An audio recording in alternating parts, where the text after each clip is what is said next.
Shalom, jangan pernah sedikit pun kita tidak melakukan kebenaran firman Tuhan.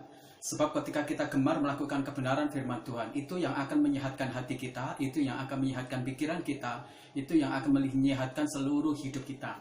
Maka, jadilah orang-orang yang suka dan gemar melakukan kebenaran firman Tuhan. Pembacaan firman Tuhan kita hari ini terambil di dalam Injil Yohanes pasal yang kelima ayat yang ke-6. Ketika Yesus memandang sekelilingnya dan melihat bahwa orang banyak berbondong-bondong datang kepadanya, berkatalah ia kepada Filipus, di manakah kita akan membeli roti supaya mereka dapat makan? Hal itu dikatakannya untuk mencobai dia, sebab ia sendiri tahu apa yang hendak dilakukannya. Amin. Berbahagialah kita yang membaca kebenaran firman Tuhan. Gereja ditempatkan di dalam dunia ini. Gereja itu harus menjadi bagian dari dunia itu. Gereja tidak boleh mengasingkan dirinya. Gereja tidak boleh kemudian memisahkan dirinya dari dunia ini. Gereja harus memiliki kepekaan yang luar biasa terhadap keluh kesah dan kepapaan orang-orang yang ada di dalam dunia ini. Gereja tidak boleh menutup mata atau menjadi buta dengan penderitaan-penderitaan di sekeliling atau orang-orang di dalam dunia ini. Gereja tidak boleh kemudian juga menjadi tuli ketika mendengar keluh kesah dari banyaknya orang-orang yang menderita. Hati gereja juga tidak boleh menjadi begitu sangat tumpul dan keras sehingga tidak memiliki belas kasihan yang tinggi. Bukankah Yesus hadir di dalam dunia ini? Dia menyatakan dirinya dalam banyak kegiatan-kegiatan dan tindakan-tindakan real untuk menolong, untuk mengeluarkan dan memberi solusi dan jawaban-jawaban terhadap banyak kebutuhan-kebutuhan orang. Saya tahu ketika kita berbicara tentang iman Kristen, itu tidak hanya bicara tentang doktrinalitas, itu tidak hanya bicara tentang dogma. Ketika kekristenan hanya menjadi kekristenan yang bersifat doktrinal, dan ketika kekristenan hanya bersifat menjadi kekristenan yang sifatnya dogmatikas dan bergumul terus-menerus dengan hal itu, tapi kemudian dia memisahkan dengan realitas penderitaan apa yang ada di dalam dunia dan tidak menjadi sumber jawaban bagi kebutuhan-kebutuhan dunia. Ketika mata gereja tidak menjadi matanya Kristus, ketika telinga gereja tidak menjadi telinganya Kristus, ketika tangan gereja tidak menjadi tangannya Kristus, mengulurkan tangan, dan ketika totalitas gereja tidak merepresentasikan apa yang menjadi bagian dari belas kasihan Kristus untuk di dunia ini, maka gereja sudah kehilangan hakikinya.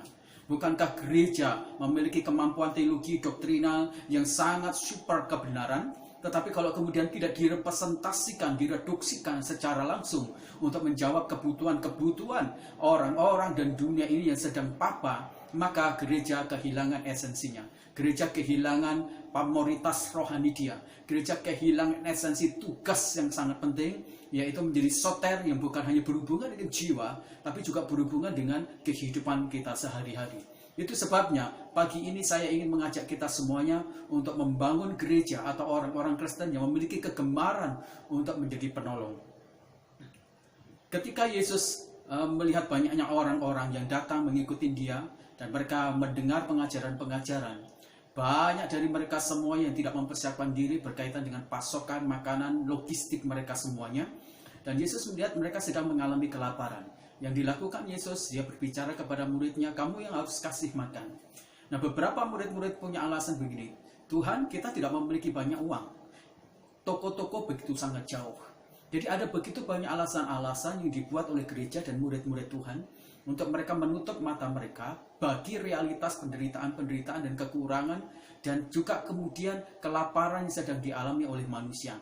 Telinga gereja, telinga orang Kristen menjadi begitu sangat tuli sehingga mereka tidak mendengar keluh kesah itu. Mari hari ini kita mendesain diri kita menjadi orang Kristen, menjadi gereja Tuhan yang memiliki hati untuk terus menjadi uluran tangan, perpanjangan tangan Yesus Kristus untuk memberkati dunia, untuk menyelamatkan dunia, untuk memberikan satu kasih anugerah yang sangat besar dari Kristus Yesus kepada dunia ini. Mengapa gereja itu memiliki sesuatu yang sangat penting dalam rangka mereka harus menjadi gereja yang menolong, umat Kristen yang menolong? Hari ini kita belajar bersama-sama. Yang pertama, ketika gereja memfokuskan dan kemudian memfungsikan diri dia menjadi gereja yang gemar untuk menolong, maka gereja itu sedang memastikan bahwa diri dia itu menjadi tim rescue.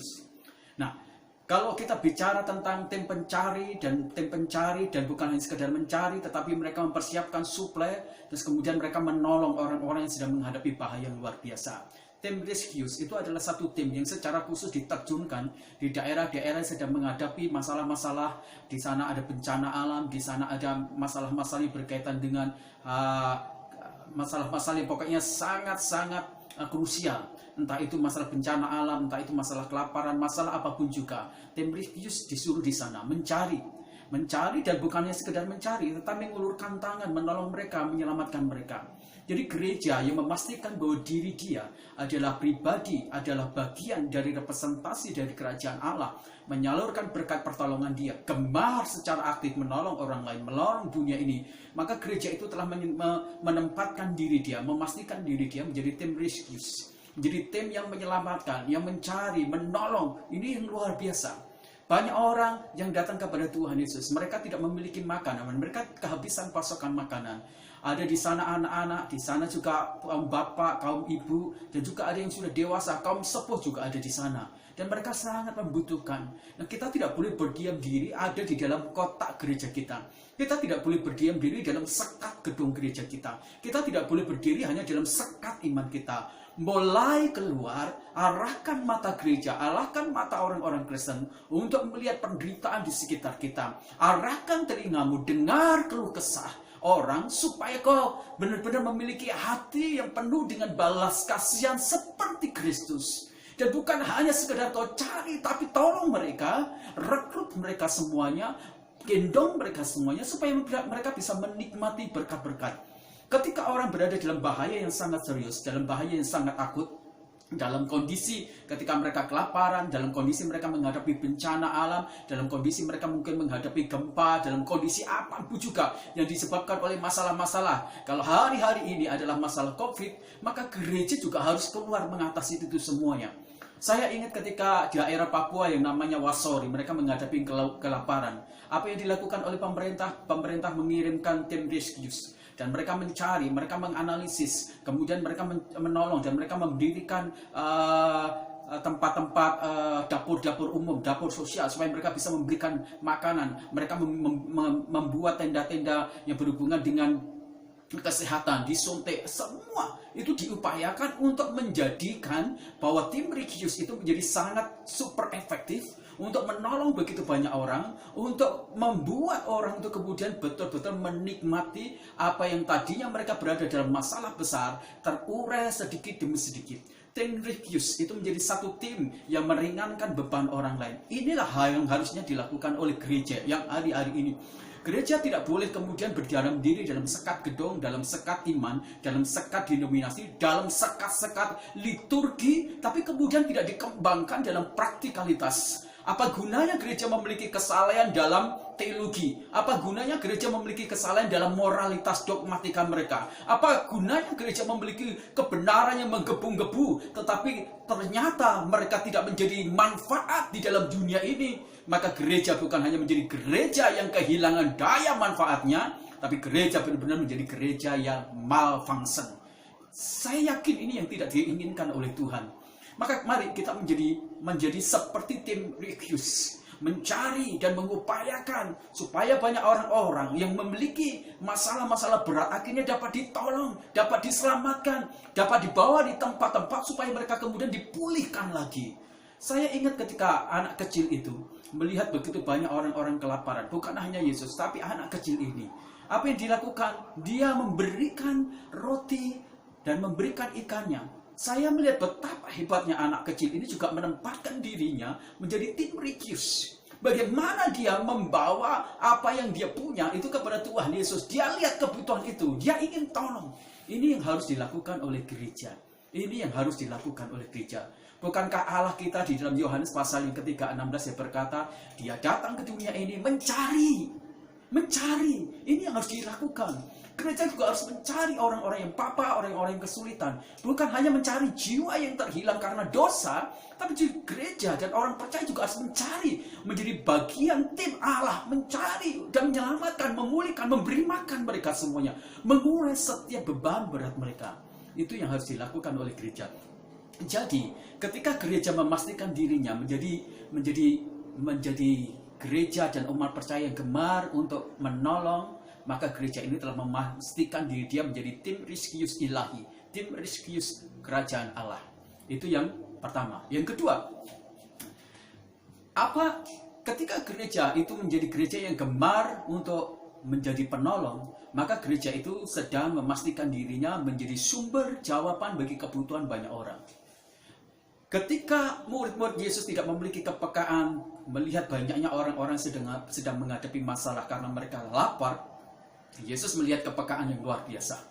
Yesus melihat banyak orang yang memegang perutnya, mungkin mimiknya merasakan bagaimana sakitnya menahan lapar itu. Anak-anak yang sudah mulai menangis, ibu-ibu yang sudah menenangkan anak-anak mereka dalam gendongan. Kemudian orang tua orang yang sepuh, baik itu kakek, nenek, opa, oma, semuanya mereka sudah merasakan kelaparan. Dan Yesus, dia tahu itu semuanya. Dia peka sekali. Dan bukan hanya peka. Yesus bukan hanya peka memiliki kepekaan untuk melihat masalah, melihat kebutuhan-kebutuhan orang lain. Tapi Yesus sendiri menjadi sumber jawaban. Gereja memang harus memiliki mata yang peka, yang tajam melihat penderitaan orang lain.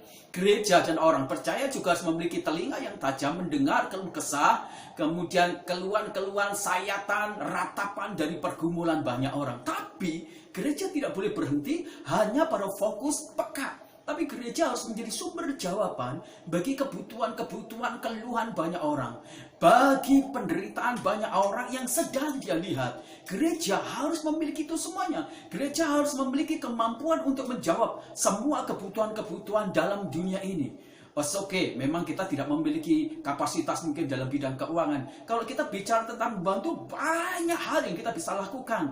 Kita bisa mendampingi orang yang sedang mengalami masalah-masalah berat. Sekalipun mungkin kita tidak memiliki kemampuan secara finansial, tapi kita bisa melakukan cara untuk menjadi sumber jawaban. Meneguhkan mereka, mendampingi mereka, menguatkan. Ada banyak cara yang bisa dilakukan di gereja untuk gereja dan orang percaya menjadi sumber jawaban bagi kebutuhan-kebutuhan orang. Menjadi jawaban bagi kebutuhan orang. Mari gereja harus keluar dari situ. Saya ingat ketika Maria diundang di pernikahan di Kana, apa yang dilakukan? Maria melihat masalah-masalah yang sangat bekar, yaitu anggur habis. Maria peka melihat sebuah masalah, tapi Maria bukan hanya peka melihat masalah. Maria berusaha mencari sumber jawaban terhadap kebutuhan kekurangan itu.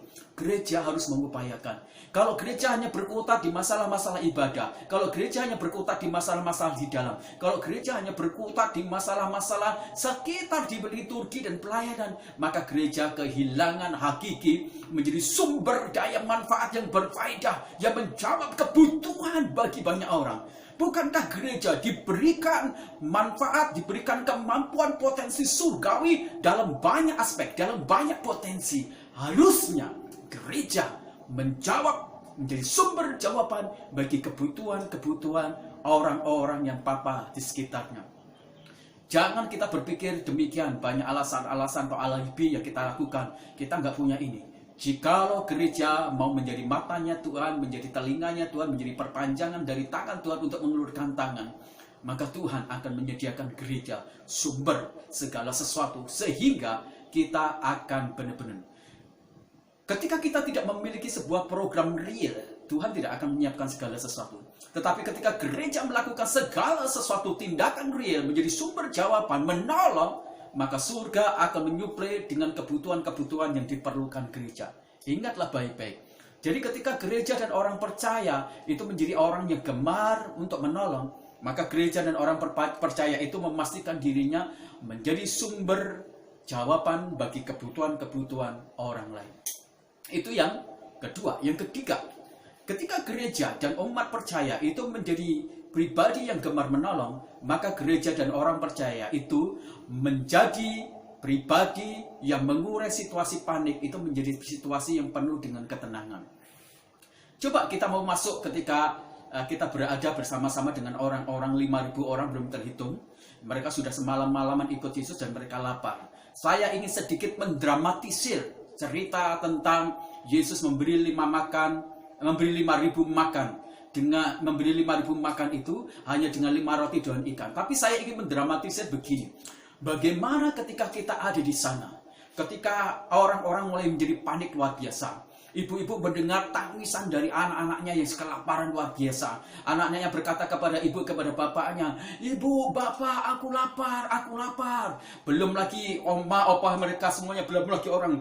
Jadi situasi itu benar-benar menjadi satu situasi yang penuh, kalau secara dramatikalnya, situasi itu penuh dengan suasana yang penuh dengan kepanikan. Situasi itu penuh dengan suasana yang benar-benar membuat orang itu menjadi begitu merasa cemas yang luar biasa. Itulah situasi yang saya gambarkan. Kalau saya masuk di sana dan saya dramatikalkan, maka situasi dan kondisi di situ itu benar-benar berada dalam satu kondisi yang panik luar biasa.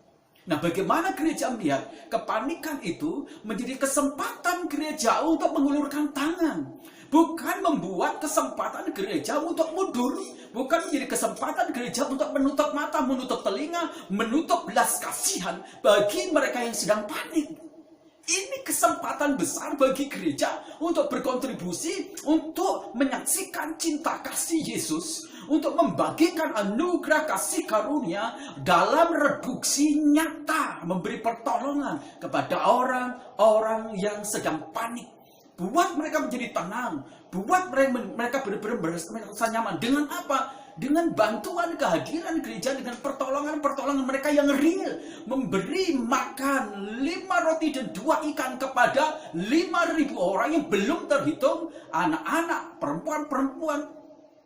Gereja harus menjadikan dirinya meneduhkan, menenangkan. Pada waktu murid-murid mereka naik perahu menuju seberang dan mereka mengalami ketakutan, Yesus berjalan di tengah-tengah lautan, di atas air, dan kemudian murid-murid mengalami ketakutan. Apa yang dilakukan oleh Yesus? Dia meneduhkan semua itu, memberikan ketenangan. Gereja tidak boleh membuat keruh masalah ini. Di dalam dunia kita, COVID-19 membuat banyak orang panik. Apa yang harus bisa dilakukan gereja? Gereja harus mengeluarkan suara ketenangan. Gereja harus hadir di sana, menenangkan badai itu semuanya, memberi rasa nyaman, memberi ketenangan. Pastikan orang-orang di sekitar kita yang sedang bermasalah, mereka dikuatkan, diteguhkan, hati imannya itu menjadi tenang dan mereka menjadi kuat luar biasa. Mari kita menjadi gereja yang benar-benar menjadi pribadi yang mengulurkan tangan. Saya ingat ketika satu saat Jati masih tinggal di Cianjur, ada tetangga kami yang sedang sakit, seorang ibu yang sangat tua. Dia tidak memiliki uang, anaknya sedang berteriak-teriak melihat kondisi ibunya yang sedang menghadapi sakit yang luar biasa. Kalau tidak ditangani, saya yakin dia pasti akan mati.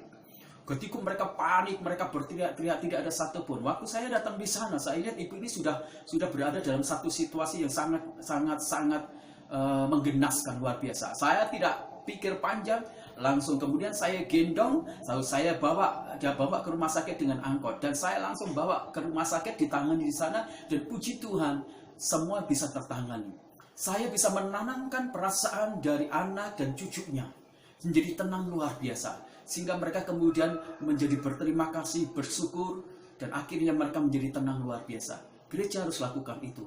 Ketika gereja menjadi penolong bagi dunia yang papa ini, yang susah, yang menderita, maka gereja sedang memastikan dirinya menjadi gereja yang menciptakan ketenangan, menjadi gereja yang menciptakan kenyamanan. Gereja mengubah suasana panik menjadi suasana yang penuh dengan pengharapan. Itu yang dilakukan oleh gereja ketika gereja itu berfungsi sebagai pribadi penolong. Yang terakhir, ketika gereja atau umat Tuhan berfungsi menjadi pribadi yang menolong, maka gereja itu menjadi gereja yang memastikan dirinya menjadi agen yang membawa orang bisa memuliakan Tuhan. Mujizat yang paling terbesar bukan ketika orang itu mendapatkan makan 5 roti 2 ikan di peristiwa ketika Yesus memberi makan 5.000 orang. Di sana ada mujizat sehingga orang-orang bisa makan, di sana ada mujizat sehingga orang lain kemudian menjadi kenyang. Tetapi bukan hal itu. Tapi ketika orang mulai memuliakan Allah, ketika orang menjadi percaya sama Tuhan Yesus, ketika orang mengikuti Yesus, ketika orang memuji Tuhan, ketika orang kemudian mengagungkan Tuhan, itu adalah bagian yang sangat terpenting. Sebuah proyek ketika kita melakukan pekerjaan Tuhan dengan cara kita menolong, maka imbas yang paling terbesar yang dapat kita nikmati bukan kita jadi dicap sebagai orang baik, bukan kita dicap sebagai dermawan, bukan kita dicap sebagai orang-orang yang benar-benar memiliki tingkat kepedulian dan simpati tinggi. No, bukan itu. Gereja dan umat percaya Ketika mereka melakukan kegiatan-kegiatan natural dengan kebaikan, dengan menolong, yang paling penting di sana adalah Allah dimuliakan. Ini adalah sesuatu yang paling hebat. Allah dimuliakan, Allah dinyatakan di sana. Dan orang memuji Tuhan, dan orang mengagungkan Tuhan, dan orang benar-benar percaya sama Tuhan. Mereka tidak lagi ragu-ragu kepada Yesus, dan mereka mengikut Yesus luar biasa. Ada sesuatu yang aneh. Ketika anak kecil itu menyerahkan 5 roti dan 2 ikan, namanya tidak tercatat, namanya tidak tertulis. Tapi ini yang harusnya dipelihara dan dijaga sedemikian rapat. Waktu kita memberi, bukan supaya nama kita dicitrakan baik, bukan supaya kita gila hormat untuk dihormati, dipuja, diagung-agungkan, bukan itu. Memang nama kita harus tertutup, tetapi nama Tuhan saja yang diagungkan, nama Tuhan yang dimuliakan. Saya ingat ketika Beethoven, dia mengarang sebuah lagu And the Light, waktu dia mengadakan satu simfoni besar-besaran, dan pada waktu dia menengakhiri semua orkestra dia dan ada nyanyian And the Light, orang berdiri bertepuk tangan luar biasa, mereka memuji-muji Beethoven. Apa yang dilakukan? Dia menutupin wajah dia dengan koran, dia berlari, kemudian masuk di belakang panggung. Beethoven yakin, tahu diri bahwa bukan dia yang hebat, tetapi Allah dia yang harus dipermuliakan. Ini yang harus kita ingeti. Ketika kita menolong orang lain, itu bukan panggung show kita. Ketika kita memberkati orang lain, itu bukan panggung nama kita untuk kita di-show-kan, bukan. Tapi Tuhan Allah kita yang dimuliakan, diagungkan lebih dari apapun juga. Saya berdoa supaya kebenaran firman Tuhan ini membangkitkan kita lagi. Supaya gereja bangkit lagi, matanya melihat seperti Yesus melihat. Telinganya menjadi telinganya Yesus, mendengar tajam keluh kesah dan rintian penderitaan banyak orang lain. Dan hatinya dipenuhi belas kasihan sehingga mereka suka menolong. Firman Tuhan kiranya menjadi berkat. Mari kita berdoa. Bapa di dalam surga, kami berterima kasih untuk firman-Mu. Engkau memberkati kami semuanya supaya kami menjadi gereja dan orang Kristen yang gemar menolong. Tuhan memberkati saudara-saudara kami sedang punya masalah-masalah berat di usaha mereka. Pengusaha-pengusaha yang hari-hari ini mereka mengalami kesulitan untuk membayar karyawannya. Mereka memiliki dilematik untuk memutuskan PHK atau mereka mempertahankan karena keuangan mereka yang tidak cukup. Tuhan, Engkau memberkati mereka dengan ketabahan, kesabaran, sukacita. Engkau memberkati hati mereka tenang supaya mereka tidak jadi stres. Tuhan mengurai masalah-masalah mereka. Tuhan, Engkau punya hikmat-Mu dan berkati mereka semuanya supaya mereka keluar. Berikan terobosan-terobosan. Tuhan, Engkau campur tangan. Berkati saudara-saudara kami, mereka yang tidak memiliki pekerjaan tetap dan mereka bergantung dari sebuah pekerjaan tapi mereka tidak memiliki keuangan yang cukup untuk bisa bertahan hidup. Tuhan, Engkau memberkati supaya mereka cuma punya harapan kepada Tuhan dan mereka tidak menjadi jahat karena kekurangan atau karena mereka tidak memiliki makanan. Tuhan, tolong mereka semuanya untuk mereka tenang. Berkati dan gerakkan orang-orang untuk menjadi pribadi yang punya hati menolong mereka, memberkati mereka sehingga mereka semuanya dapat terurai dari masalah mereka. Berkati Tuhan saudara-saudara kami yang terkena COVID-19 dan segala penyakit apapun juga. Tuhan, Engkau campur tangan, Engkau tolong mereka semuanya. Tuhan memberkati para dokter, para suster, Engkau memberkati cleaning service yang menangani di rumah sakit. Tuhan, Engkau jauhkan dan lindungi mereka semuanya. Berkati pakar-pakar virus supaya mereka semuanya menemukan antivirus. Berkati Presiden kami Jokowi ketika dia menjadi pemimpin Indonesia, Presiden Indonesia dalam menangani COVID ini, berikan hikmat luar biasa. Semua kebijakan-kebijakan itu menjadi satu kebijakan yang menolong rakyat kami. Kami tahu Tuhan ada begitu banyak tantangan-tantangan berat ketika dia memerintah, bahkan dari orang-orang yang tidak disuka dengan dia. Tuhan jagai, lindungi dia, beri kekuatan kesehatan, perlindungan yang datang dari Tuhan menyertai. Kami mematahkan setiap rancangan-rancangan jahat dari orang-orang yang berusaha memprovokasi, yang merusak Indonesia ini. Kami patahkan, kami hancurkan dalam nama Tuhan Yesus. Engkau lindungi Indonesia kami ini supaya menjadi negara yang tetap memiliki kesatuan, aman, damai, luar biasa, dan di sana ada kemakmuran datang dari Tuhan. Berkati pemerintah pusat, berkati pemerintahan daerah. Tuhan memberkati mereka semua. Berkati gereja kami, pergumulan-pergumulan gereja kami. Kami merindukan kami bisa memiliki gedung dan memiliki tanah. Sekalipun kami tidak punya uang, tapi kami tahu bahwa Allah kami adalah sumber bagi gereja kami. Terima kasih. Engkau memberkati kota kami, Engkau memberkati pemerintahan kami. Terima kasih. Akhirnya dalam nama Tuhan Yesus Kristus kami berdoa, dan kiranya berkat rohani, berkat jasmani menyertai kami semuanya. Dalam nama Tuhan Yesus Kristus kami berdoa. Haleluya. Amin. Tuhan memberkati kita semuanya.